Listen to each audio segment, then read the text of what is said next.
தமிழகத்துல தாவேக்க ஆட்சி அமைந்த பிறகு கூட்டணி கட்சிகளுடைய கணக்குகள் அப்படிங்கிறது மாறி இருக்கு அப்படிங்கறத பார்க்க முடியுது. அந்த ஆள் என்ன சொன்ன? அறிவாலயம் பக்கத்துல யாரு நடந்து போனாலும், அறிவாலயம் பக்கத்துல யாரு நிழலுக்கு ஒதுங்கினாலும் கூட்டணியில சேர்த்துக்கிறாரு. ஏன் என்ன சொன்ன? இது ஒரு நேச்சுரல் பார்ட்னரா இருக்கு. நேச்சுரல் பார்ட்னரா இருக்கு. எல்லா விதத்திலும் ஒரு மதச்சார்பின்மை அனைத்திலும் சேர்த்து ஒரு நேச்சுரல் பார்ட்னரா இருக்கு. அட வெக்கம் கட்டுவீங்களா? இதுக்கு ஒரு 4 பேர்த்த மூத்திரத்தை வாங்கி மடக்கு குடிக்க வேண்டியதானே? ஏன்டா இந்த வேலை பாக்குறீங்க? ஒரு பஞ்சாயத்தடா முடிச்சு பாரு, நமக்காக அம்பட்டு போலும் புள்ள குட்டியோட வெயில்ல காத்து கிடக்குறாங்களே. தமிழகத்துல தேர்தலுக்கு அப்புறம் கூட்டணி கணக்குகள் மாறி இருக்கு அப்படின்னு பாக்குறப்ப, கூட்டணியிலிருந்து வெளியில போன முதல் கட்சி காங்கிரஸ். இதெல்லாம் இப்ப மட்டும் இல்ல, ஜென்ம அப்ப இருந்தே இப்படித்தான். காங்கிரஸ் தொட்டினா திருப்பி அடிப்போம், அது யாரா இருந்தாலும் சரி. அவனை எனக்கு அடிக்கிறது பெரிய பிரச்சனை இல்லை மேடம். நான் அடிச்சேன்னா அவன் செத்துருவான். ஏன்னா அவனுக்கு இருக்கிறத நரம்பு 4 நரம்பு 5 நரம்பு தான் ஒட்டிக்கிட்டு இருக்கு. இதுக்கு பயந்துகிட்டே அடிக்காம இருக்கு. ஆனா ரொம்ப ஓவரா, அது திமுகவா இருந்தாலும் சரி, அதிமுகவா இருந்தாலும் சரி, காங்கிரஸை பற்றி ஏதாவது பேசுங்கன்னா நாங்க அடிக்கிற அடி தாங்க மாட்டோம். அண்ணா 1967 அடிச்சாரு, ஒரு நாக் அவுட், இன்னும் எழுந்துக்கல. நாங்க தான் ஐசியூல வச்சிருந்து காப்பாத்தி கொண்டு வந்து இப்ப ஜெனரல் வார்டுல கொண்டு வந்து வச்சிருந்தோம். ஜெனரல் வார்டுல இருந்து யாரோ பிரைவேட் ஹாஸ்பிட்டல் கூட்டு போறான்னு கூட்டு போயிட்டாங்க. அதுக்கும் போயிட்டாரு, அவங்க போய் சேர்ந்துக்கிறாங்க. இவங்க எல்லாம் எங்களை அடிச்சா நாங்க தாங்க மாட்டோமா? யாரு என்னன்னு தெரியாம பேசக்கூடாது. தமிழ்நாடு ஒரு மாற்றத்தை நோக்கி நகர்ந்து இருக்கிறது. என்ன மாற்றம்? ஏன் மாற்றம்? இருக்கிறவங்க எல்லாம் சுத்தம் பண்றேன்னு சேத்துலயே கால கழுவுறாங்க. இப்ப எல்லாம் பேசுவானுங்க, உட்கார வச்சோன்னா வேலையை காட்டுவானுங்க. இது மாற வேண்டாமா? ஒரு மாற்றம் வேண்டாமா? நீ பண்ணதே போதும்பா. நீ பண்ணதுனாலதான்டா இவ்வளவு நிலைமை. விஜய் யானைப்படை, குதிரைப்படை, காலர்படை எல்லாம் திரட்டிட்டு போய் அறிவாலயத்து மேல போர் தொடுத்து அந்த அரியணையை பிடிக்கல. யாரு பக்கம் சாப்பிடுறது இங்க, கை கழுவுறது அங்க. இதுல நான் விசிகாவின் நிலைப்பாடு குறித்து சில கேள்விகளை உங்க முன்னாடி வைக்கணும்னு நினைக்கிறேன். தேர்தலுக்கு முந்தைய விசிகாவுக்கும் தேர்தலுக்கு பிந்தைய விசிகாவுக்கும் சில வித்தியாசங்களும் வேறுபாடுகளும் இருக்கு. பாவம், அவர் ஏன் தர்ம சக்கரத்துக்கு விடுறீங்க? இருக்கிறாங்கப்பா அங்க ஆபீஸ்ல என்ன பார்த்து. இங்க தாவேக்காவுக்கு ஒன்லி திமுக தான் எதிர்ப்பு. எனக்கு ஆம்பளை பசங்க கண்டா அறவே பிடிக்காது, அடிச்சுடுவான்.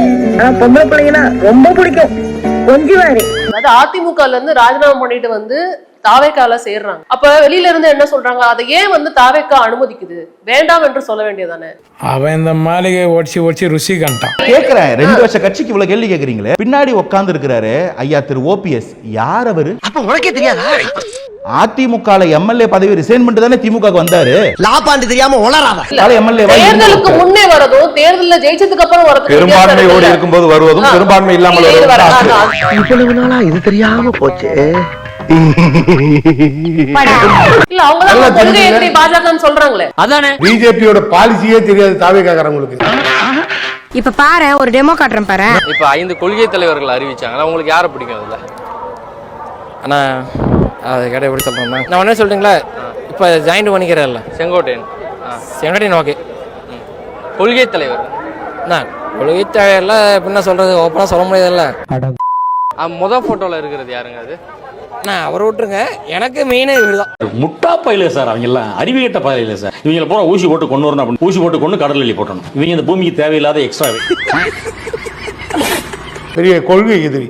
கொள்கையே தாவேக்காவுக்கும் கிடையாது, பிஜேபிக்கும் கிடையாது. மாப்ள ரகசியத்தை அலௌன்ஸ் பண்ணாதே, அசிங்கமா நினைப்பாங்களா இல்லையா? 2 பேருமே மதம் சார்ந்த மதவெறியர்கள் தான். நான் பகிரங்கமா சொல்லுவேன். அப்படி போடு. அன்னைக்கு வெறும் விஜயா வெளில வந்தீங்க படத்துக்கு, எல்லா மதத்துக்காரனும் படம் பார்த்தேன். இன்னைக்கு அரசியலுக்கு வந்தவங்க ஜோசப் விஜயா மாறிட்டீங்க. கண்டுபிடிச்சுக்கிட்டே இருக்கானே. தாவேக்கா அதுக்கு முன்னாடியே ஆட்சி அமைப்பதிலும் பங்கு, அதிகாரத்திலும் பங்குங்கிறத ஏற்கனவே சொன்னாங்க. ஆனா தேர்தலுக்கு முன்னாடி யாருமே வரல. நம்மளை நம்பி நம்மளோட களம் காண வர்றவங்களுக்கும் ஆட்சி அதிகாரத்துல பங்களிப்பு தந்து அதிகார பகிர்வு செய்யப்படும். நம்ம நம்பியும் சில பேர் வருவாங்க இல்லையா, அவர்களுக்கும் அதிகாரத்துல பங்கு தரணும் இல்லையான்னு ப்ரீ போல்ல சொன்னாரா, போஸ்ட் போல்ல சொன்னாரா? Free ball. என்ன துங்கிருச்சு? ப்ரீ போல்ல சொன்னார். அவரை நம்பி வந்தவங்க எல்லாம் யாரு? அது அந்த அம்மாவுக்கு ஞாபகமே இல்லையடா. இல்ல நான் ஏற்கனவே சொன்ன ஜெகநாத் மிஸ்ரா, முஸ்தபா, ஷரீஃப் அண்ணன், ஹாரூன் ரஷீத், இவங்க தான் வந்தாங்க. அதுல 4 பேர்ல ஜெயிச்சது யாரு? மிஸ்ரா ஜெயித்தார், முஸ்தபா ஜெயித்தார். நியாயமா அமைச்சர் யாரு கொடுக்கணும்? பிசிகாவுக்கும் ஐயுஎம்களுக்கும் கம்யூனிஸ்ட் இவங்களுக்கும் கொடுக்கணுமா, காங்கிரஸுக்கும் கொடுக்கணுமா, முஸ்தபாவுக்கும் ஜெகநாத் மிஸ்ராவுக்கும் கொடுக்கணுமா? கேட்டது கரெக்டான கேள்வி. தரல, கேட்கலாம் இல்ல, தர மாட்டார்கள். இவர்கள் பெரும்பான்மையாக வந்திருந்தால் எவருக்கும் தந்திருக்க மாட்டார்கள். அது எப்படி என்ன பத்திர எல்லா விஷயத்தையும் மிக தெளிவா புரிஞ்சு வச்சிருக்க நீ? அட பேப்பர்ல போடுறானே. தேர்தலுக்கு அப்புறம் ஜெயித்ததுக்கு அப்புறம் தான் அதுவும் திமுக தரப்புல இருந்து ஓட்ட வாங்கிட்டு இங்க வந்திருக்காங்கிறப்ப அதுல அவங்க சொல்றது இப்ப நியாயம் தானே? காஸ்ட்லியான ஷூ, கருப்பு கண்ணாடி, கழுத்துல டை, கோட்டு, சூட்டு, உடம்பு மார்க்கு ஜட்டி வேற. உன்னோட இந்த பகட்டான வாழ்க்கைக்கு காரணம் நீ தஞ்சாவூர்ல வாழ வழி இல்லாம வக்கத்து நடு தெருவில் நின்னப்ப என் அப்பா பாக்கெட்ல இருந்து நான் திருடி கொடுத்த அந்த 50 ரூபா நினைக்கும் போது ரொம்ப பெருமையா இருக்குடா மச்சான். நான் சொல்லி காட்டுறதுக்காக சொல்ல. முதல் விஷயம் வந்து நான் வந்தது கொஞ்சம் தள்ளியில் தாமதமாக தான் வந்தேன். நான் அதை இங்கே வந்து முதல்ல எல்லாருக்கும் அப்பாலஜிஸ் சொல்லிக்கிறேன். அது வந்து கொஞ்சம் வேலை கொடுத்துருக்காங்க தமிழ் மக்கள். கொண்டாடி உன்னை செருப்பால் அடிச்ச கதையெல்லாம் நான் கேட்கல. Coming back to the topic, நீங்க கேட்ட மாதிரியே எனக்கு ரொம்ப சிம்பிளா ஒரு கேள்விதான். ஓஹோ, மன்னனிடம் நீ கேள்வி கேட்கிறாயா? இவ்வளவு கட்சி 26 கட்சி கூட்டணி 17 கட்சி கூட்டணி போட்டு நின்னீங்க, இருந்தும் அந்த மேண்டேட்டை வாங்க முடியல. இது என்ன சொல்லுதுன்னா, என்ன சொல்லு, மக்கள் வந்து ஒரு மாற்றத்தை எதிர்பார்க்கறாங்க. இந்த தலைவன் மேல ஒரு அபரிமிதமான நம்பிக்கை வச்சிருக்காங்க. இத சொல்றதுக்கு தான் தலையில அண்டரார போட்டுட்டு ஓடி வந்தியா? திமுக வாக்க வாங்கி இருக்காங்களேப்பா, நான் மறுக்கல. திமுகவோட வாக்க விசிக அண்ணனுங்க வாங்கி இருக்காங்க, கம்யூனிஸ்டுகள் வாங்கி இருக்காங்க, காங்கிரஸ் தலைவர்கள் வாங்கி இருக்காங்க, ஏன் வந்திருக்கக்கூடிய ஐயுஎம்எல் சகோதரர்களும் வாங்கி இருக்காங்க. நான் கொஞ்சம் அப்படியே திருப்பி பாருங்களேன், ஏன் அந்த தோசையை திருப்பியே போட மாட்டீங்க? எப்ப பார்த்தாலும் சாப்பாடு சாப்பாடு. இனிமேல் சாப்பாடை பத்தி பேசினா வாய் இருக்காது. மதிமுக, communist, Indian communist, Marxist communist, Congress, விசிக, ஐயுஎம்எல் இவங்க எல்லாம் ஓட்டு காங்கிரஸ் திமுக போட்டிருப்பாங்கல்ல.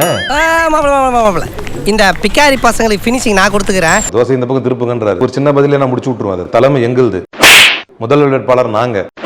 எங்க அறிவாலயத்துக்கு தான் நீங்க வந்து உட்காடுறீங்க. எங்க அறிவாலயத்தில் உட்காந்து தான் நாங்க கொடுக்கிற சீட்டை முடிவு ஆகிற சீட்டை தான் ஆலோசனைப்படி நீங்க எடுத்துட்டு போறீங்க. அப்படிங்கிற பட்சத்துல எங்கள் தலைமையில் அமைந்த கூட்டணியில் முடிவே நாங்க தான் எடுக்க முடியும். நீ கேட்ட ஒவ்வொரு கேள்வி என்ன செருப்பால் அடிச்ச மாதிரி இருக்குடா. மாதிரி இல்ல, உண்மையிலே செருப்பால தான் அடிச்சேன். அவர் பண்ணையாத்திரம் ஒரு கேள்வி முன்னாடி வச்சுட்டு போனாரு. என்னடா வளர? எங்க கூட்டணி, எங்க தலைமை, எங்க அறிவாலயம், அதுக்கு என்ன அர்த்தம்? அதுக்கு என்ன அர்த்தம்? கேளுங்க.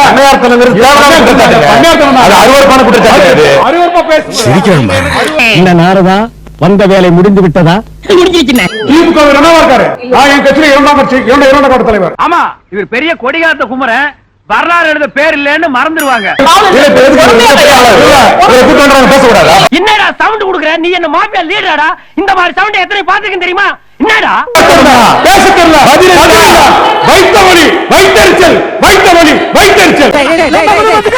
கருத்தட ஆபரேஷன் பண்ண பண்ணி மாதிரி குதிச்சிட்டு இருக்கிற.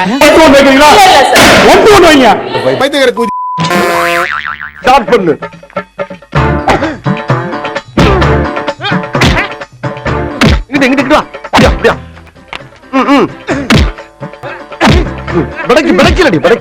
மண்டல மட்டும் அடிச்சிடாத, குலக்கேசல் உள்ள போயிருவேன். சரியா? உங்க வீட்டு பிள்ளையா நினைச்சு எல்லாரும் என்னை மன்னிச்சிருக்க.